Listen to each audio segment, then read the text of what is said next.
A'udzubillahi minasyaitonirrajim. Bismillahirrahmanirrahim. Assalamualaikum warahmatullahi wabarakatuh.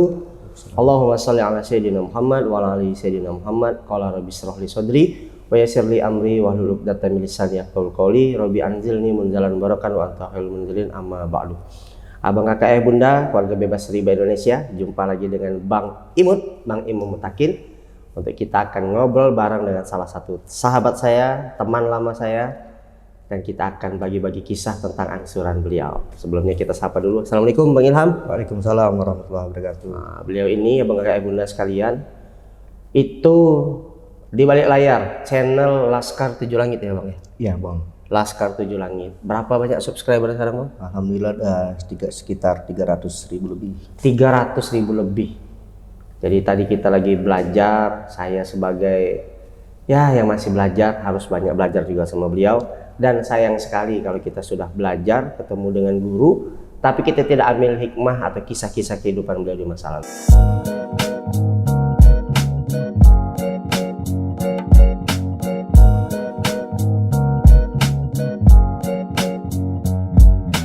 Aktivitas sekarang boleh di-sharing-sharing Bang ke kita Bang? Aktivitas saya sekarang ini membuat konten-konten kebaikan, khususnya konten-konten orang mendapat hidayah. Konten orang dapat hidayah. Nah, mu'alaf. Mu'alaf ya? Ya, buat konten mu'alaf. Jadi asalkan lihat mu'alaf, langsung cari kisahnya apa, itu yang kita angkat ya Bang? Ya, betul. Nah, karena saya suka sekali konten beliau ini, jarang yang nonton itu cuma di bawah 100 orang. 10.000, 30.000, Masya Allah. Luar biasa, luar biasa. Tapi berbicara konten orang yang dapat hidayah nih Bang. Ya.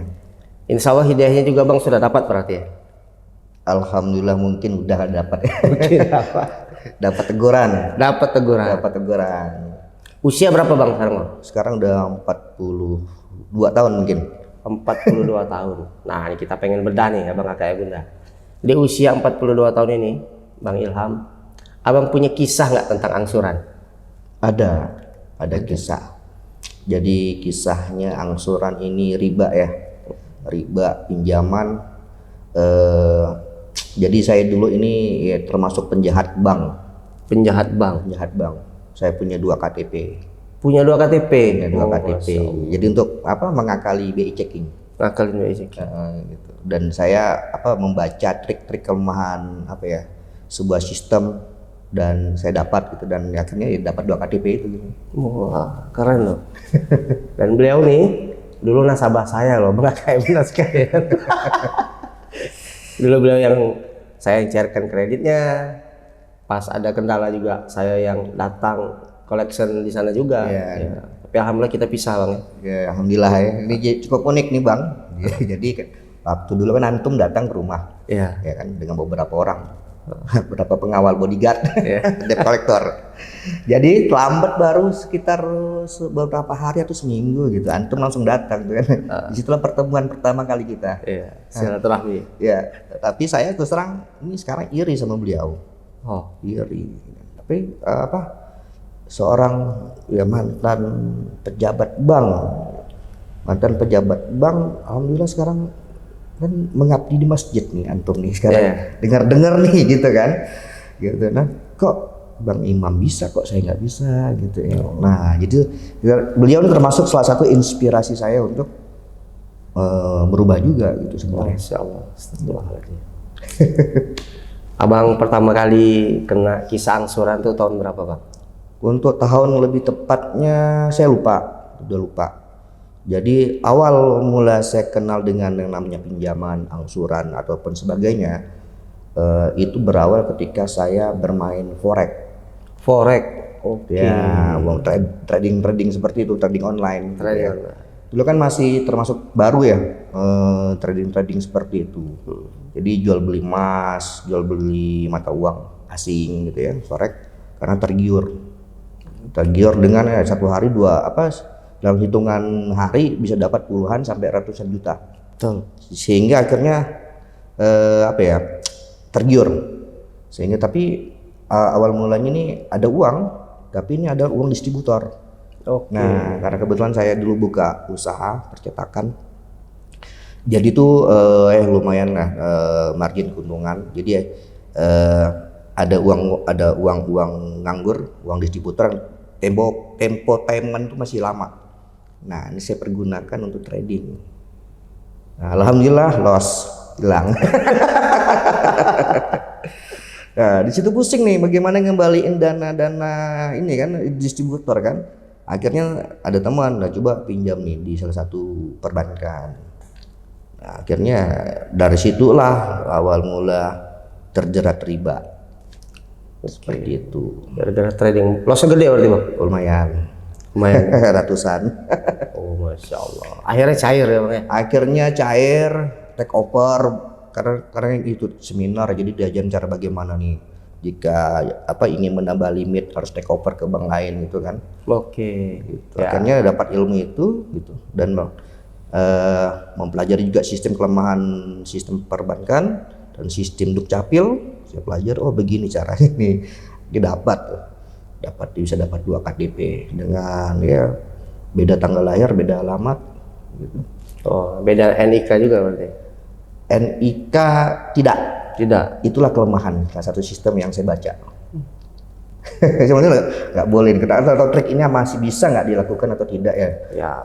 Tergantung program yang membuat ini program tersebut gitu. Oke. Terus kalau sekarang sudah selesai atau masih ada sisa-sisanya nih Bang? Alhamdulillah sekarang belum selesai. Belum selesai Karena ceritanya gini, jadi saya terjerat riba itu, jadi seluruh aset baik itu warisan, aset pribadi itu saya gadaikan semua, saya jaminkan semua, karena tadi itu ngejar dunia kan. Iya. Jadi nggak mikirin ke depannya apa dosanya, nggak mikirin gitu kan.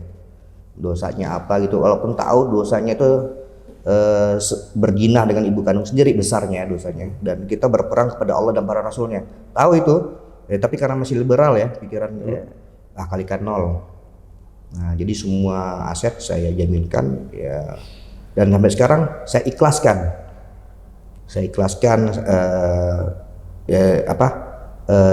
jika ada kemampuan saya pasti bayar, tapi kalau seandainya itu jatuh tempo itu dilelang ya udah saya ikhlaskan. Jika ini masih rezeki saya, insya Allah mungkin ada Allah akan memberikan kemampuan saya untuk menebusnya. Tapi jika itu bukan rezeki saya lagi, udah saya ikhlaskan. Seperti itu, Bang. Ada pengalaman pahit Bang dalam perjuangan Abang pengen membebaskan diri dari riba? Oh ya, jadi saya mungkin dari awal dulu ya. Jadi saya itu satu pulau 5 provinsi saya pegang pekerjaan tersebut, yang nilainya lumayan miliaran. Jadi dapat itu jadi sombong, tamak dan tidak puas. Nah, ketika proses kena tetap memerlukan modal. Nah, disitulah saya semakin terjebak semakin dalam di riba, karena ya kayaknya enak nih riba nih gitu. Nah, jadi saya mencari 2 sumber pemodal. Yang pertama dari investor. Jadi dulu mungkin saya banyak dikenal sama orang, jadi kalau minjam dana itu tinggal telepon. Nah, nggak ada jaminan, modal kepercayaan. Nah, tapi mungkin akadnya batil. Ya, saya minjam sekian, 100 juta nanti saya balikin sekian. Jadi bukan bagi hasil. Bukan. Saya sendirilah yang menawarkan bunga kepada investor itu kan. Nah, tapi kalau secara Islam kan kalau bagi hasil kan kalau untung dibagi, rugi juga dibagi. Betul. Itu kan. Nah, karena nggak tahu, nggak paham, jadi terjadilah akad batil. Nah, terus kedua masih kurang nih, pengen tamak kan. Saya meminjam lagi di bank yang lain. Karena yang bank pertama belum lunas. Jadi mencoba meminjam lagi di bank lain dengan dengan sistem modal kerja. Tujuan modal kerja. Ya, modal kerja itu kan kalau peraturan dari BI kan hanya boleh 1 bank aja. Ya. Tapi saya bisa pinjam 2 bank. Nah, tadi itu pakai KTP yang berbeda. Nah, seperti itu, dan akhirnya cair, dapat 2 sumber dana, dari investor dapat, dari bank dapat. Akhirnya tamak ingin pekerjaan di salah satu BUMN penerbangan di Indonesia. Oh, gitu. Jadi coba hasilnya cuma miliaran. Nah, dan apa ya? Ya tahulah kok proyek-proyek besar ini kalau nggak ada namanya servis ya kepada pejabat-pejabat bersangkutan itu nggak akan dapat. Begitu. Jadi ya saya menggunakan uang tersebut untuk melakukan servis. Nah, servisnya tanda kutip lah ya, Bang ya. Kalau dulu di dunia proyek tahulah kita nggak lepas dari namanya dunia malam. Ya servisnya kayak seperti itu. Jadi saya nggak perlu cerita detailnya, takut itu dosa masa lalu. Dan akhirnya alhamdulillah uang tersebut yang saya titipkan kepada teman saya yang seharusnya disetor kepada pejabat tertentu tidak disetor. Dibawa lari dan akhirnya lumayan nilainya lumayan fantastis juga yang membuat saya jatuh terduduk. Nah, jadi bukan lagi zero tapi benar-benar minus sampai ibaratnya akibat nekat menggunakan dana dari investor, bank dan semuanya, dana pribadi juga keluar, akhirnya beli Indomie 1 bungkus saja nggak mampu pada saat itu. Dan pada saat itu kompak semua karyawan setelah bagi gajian, bagi THR, mau besoknya lebaran mereka kompak berhenti semua. Semua karyawan? Semua berhenti, pindah ke kompetitor. Oke. Nah, jadi seperti itu. Dan akhirnya disitulah saya sadar. Ya sadarnya ketika Allah mengambil rezeki kita. Saya langsung kepikiran bagaimana saya kasih makan anak istri saya. Nah, disitulah titik saya sadar tapi nggak tahu mau buat apa gitu kan. Udah lama nggak baca Al-Quran. Adanya aplikasi online, aplikasi di handphone kan, iseng-iseng baca gitu kan. Karena sudah lama nggak baca Al-Quran ya terbata-bata kan. Daripada baca Arabnya saya baca artinya. Nah jadi dapatlah jawaban di Al-Baqarah. Intinya Allah tuh masih sayang sama kita. Maka kita dikasih penyakit, diambil hartanya, diambil orang-orang tercinta kita. Tujuannya karena Allah sayang sama kita dan ingin mengingat Dia. Jadi seperti itu Bang. Jadi saya berpikirnya positif pada saat itu. Allah ngambil harta saya dengan tujuan supaya saya kembali kepada Allah. Masya Allah. Jadi gitu Bang. Padahal lumayan tuh Bang ya.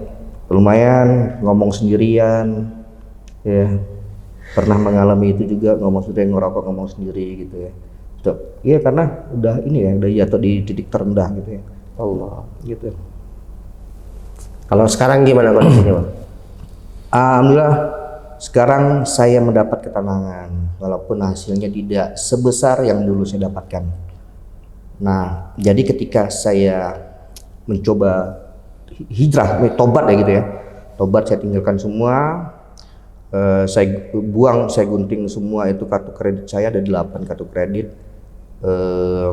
dan saya mencoba melakukan yang tidak pernah saya lakukan dulunya, seperti sholat, membaca Al-Quran. Waktu itu percetakan masih, tapi saya ownernya. Saya juga karyawannya, karena karyawan nggak ada lagi, kerja sendiri. Ya sendiri. Jadi saya rekrut ya adik ipar saya untuk jadi admin, dan saya juga desain, saya juga yang ini nyetak gitu ya. Akhirnya ada sebuah kejadian di Kalimantan Barat, sebuah kejadian yang dimana bagi saya itu Islam dijalimi. Nah karena masih hijrah kan, semangatnya. Jadi saya tumpahkanlah unek-unek saya itu di status salah satu media sosial. Oke. Nah, statusnya saya tag langsung ke pejabat tertinggi Indonesia pada saat itu, saya tag langsung. Intinya orang yang melakukan kejaliman ini ditangkap, diproses gitulah. Nah akhirnya postingan saya posting jam 9 malam. Alhamdulillah subuh teman WA saya telepon. Ham, tolong dihapus postingannya, ini viral. Jadi hitungan jam itu viral, dibagikan ribuan kali. Viral dan akhirnya 2 minggu kemudian saya pun viral. Ditangkap sama cybercrime Polda Kalimantan Barat. Dan menjalani hukuman, vonisnya 8 bulan dan saya menjalani 6 bulan. 6 bulan. 6 bulan. Di penjara itu, Bang? Di penjara 6 bulan masuk. Nah, disitulah saya dapat hikmah juga di penjara.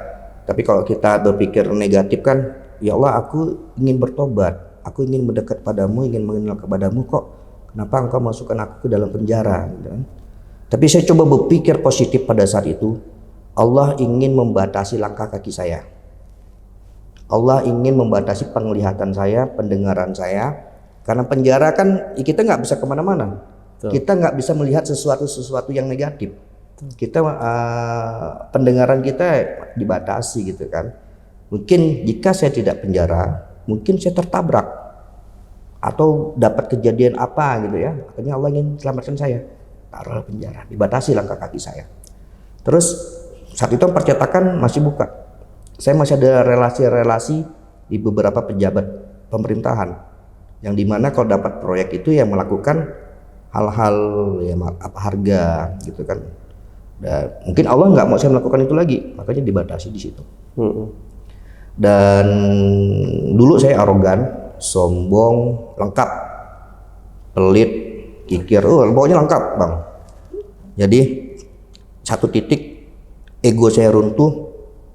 Ketika itu orang kepercayaan saya setingkat manajer lah saya angkat, saya taruh dia di posisi manajer.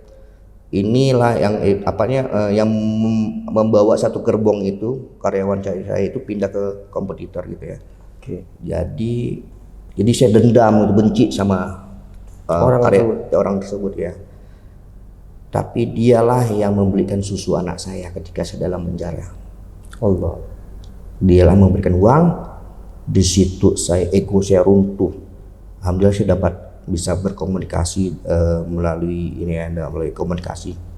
Jadi saya telepon dia sambil nangis, saya minta maaf kan sama mantan karyawan saya. Ya, bayangkan saya bos kan minta maaf kepada mantan karyawan yang kita anggap berkhianat lagi ya, yang saya benci lagi gitu, yang anggap berkhianat. Saya minta maaf. Kakak dia lebih tua dari saya menganggap dia kakak.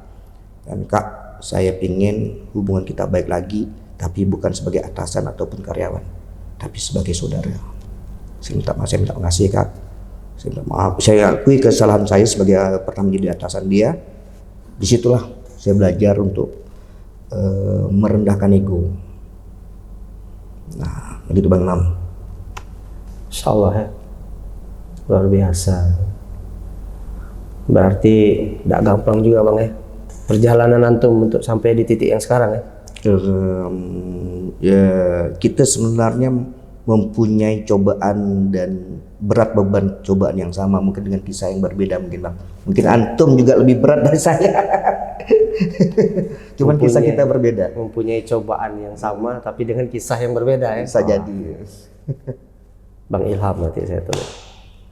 Oke, di akhir Bang Ilham, ada doa mungkin yang mau dipanjatkan, minta didoain sama keluarga Bebas Riba Indonesia, atau ada saran-saran, ada motivasi buat teman-teman yang sedang nonton atau menyaksikan bincang-bincang kita sore hari ini? Silakan. Oh ya, saran saya mungkin pertama hindari riba ya, karena riba ini ibaratnya tidak akan berkah ya, sesuatu hal kegiatan jika kita melakukan riba yang dimana hasil riba ini kita beri makan kepada anak istri kita, kira-kira berkah nggak? Dengan ibaratnya kita mencuci baju dengan air kencing.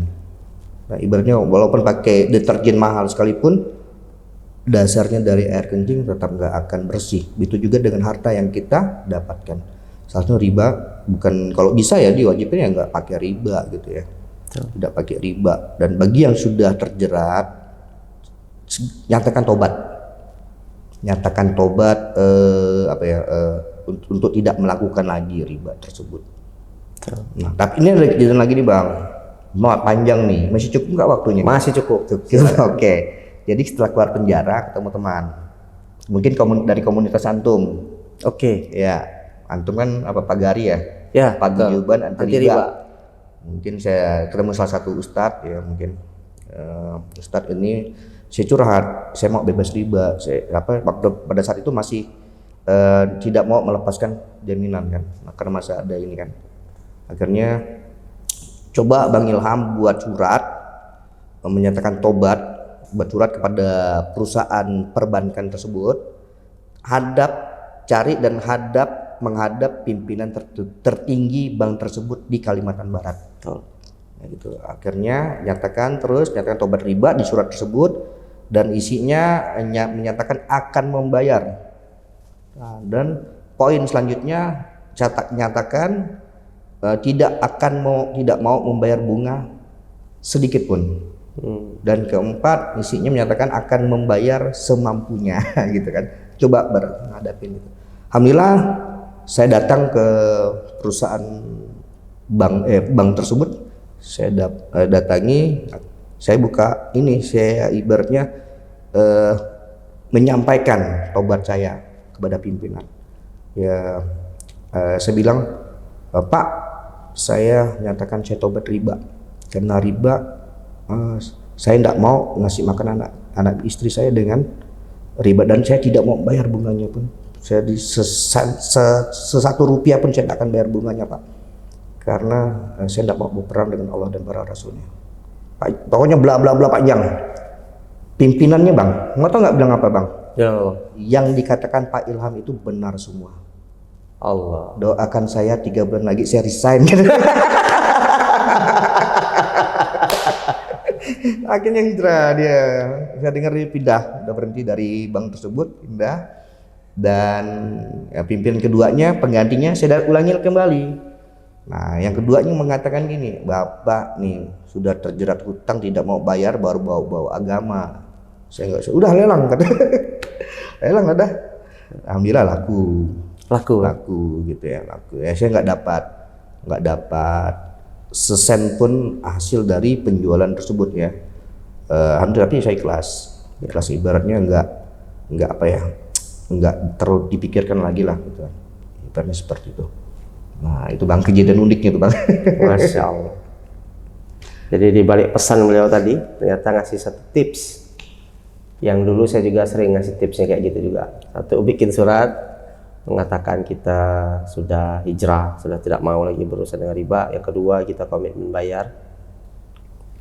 Artinya kita tidak lari, tidak akan menghilang. Komitmen bayar, apakah lewat jual jaminan, apakah nanti lewat proses lelang. Yang ketiga, kita hanya siap membayar pokoknya saja. Itu wajib kita sampaikan. Bahkan ke teman-teman di Paguyuban Anti Riba juga dulu kita sharing. Ya sampaikan aja surat tersebut ke sana. Kita tidak minta feedbacknya sesuai dengan harapan kita, tapi yang paling penting salah satu bentuk ikhtiar yang kita tunjukkan bahwasanya kita pengen bertobat adalah melakukan hal tersebut. Semoga bisa diambil hikmahnya, abang kakak ibu dan sekalian. Tidak lupa kita doakan Bang Ilham dan seluruh keluarga bebas riba Indonesia. Amin. Semoga bisa hidup tenang tanpa hutang, bisa hidup bahagia tanpa riba, bisa hidup berkah di jalan Allah. Demikian bincang-bincang kami sore hari ini, yang baik-baik dari Allah, yang kurang baik di antara kami berdua mohon dimaafkan, semoga bisa diambil hikmahnya. Barakallahu fikum, billahi taufiq wal hidayah. Assalamualaikum warahmatullahi wabarakatuh. Waalaikumsalam.